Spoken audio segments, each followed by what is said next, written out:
మీకు టికెట్ ఇవ్వలేదు, మీ మీద నమ్మకం ఉందో లేకనో టికెట్ ఇవ్వలేదు, ఇంతియాజ్ అహ్మద్కి ఇచ్చారు, ఆయన పరార్ ఫక్రుద్దీన్. ఓకేనా? అదే హఫీజ్ ఖాన్ అన్న ఇచ్చి ఉంటే ఓడినా అందుబాటులో ఉండేవాడే కదా. ఇప్పుడు ఆయన టికెట్ ఇవ్వకుండా, నాకు టికెట్ ఇవ్వకుండా నేను కర్నూలులోనే ఉండే కదా. ఓకే, ఆయన కూడా ఇక్కడ అంటే కనుక మంచిదే. ఆయన కూడా హైదరాబాద్. మోహన్ రెడ్డి గారు ఫ్యామిలీ కర్నూలులో ఉంది, హఫీజ్ ఖాన్ గారు ఫ్యామిలీ హైదరాబాద్ లో ఉంటుంది. కనీసం ఎలా నాకు టికెట్ లేదు, నన్ను పక్కన పెట్టేశారు, ఫ్యామిలీతో గడుపుతామని ఆయన ఫ్యామిలీతో ఆడు ఉంటారు. కానీ బాధ్యత ఉండేవారు కదా. ఫ్యామిలీ ఇక్కడే పెట్టుకుంటాను నుంచి ఆడే కదా, పిల్లల చదువులు వాటి కోసం ఫ్యామిలీ. ఓకే, అంతేగాని ఇప్పుడు మీరు హఫీజ్ ఖాన్ కలిసిపోలేదా? కలిసేది ఉంది, పార్టీ కార్యక్రమాలలో కలుస్తుంటాము. ఏదన్నా హలో అంటే హలో. మీరు జిల్లా అధ్యక్ష బాధ్యతలు చేపట్టిన తర్వాత హఫీజ్ ఖాన్ కర్నూలుకు రావడమే మానేశారంట. అంటే కర్నూలుకు రావడం కాదు, మీ మకం చూడడానికి కూడా ఇష్టం లేదు ఏం కదా హఫీజ్ ఖాన్కి? అడగండి ఆయన.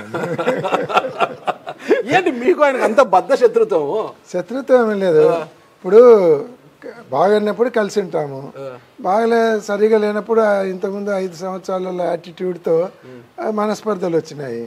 ఇప్పుడు మీతో బాగా క్లోజ్గా ఉన్నాం కాబట్టి ఇంటికి వస్తా అంటే రమ్మన్నాము. ఓకే, మీరు రాకుంటే నేను పిలుచుకొని వచ్చుకోలేను కదా. అంటే నన్ను తెలుసు అని రమ్మన్నారు, ఒక జర్నలిస్ట్గా రమ్మన్నారు. నన్ను మీకు తెలుసు కాబట్టి రమ్మన్నారు.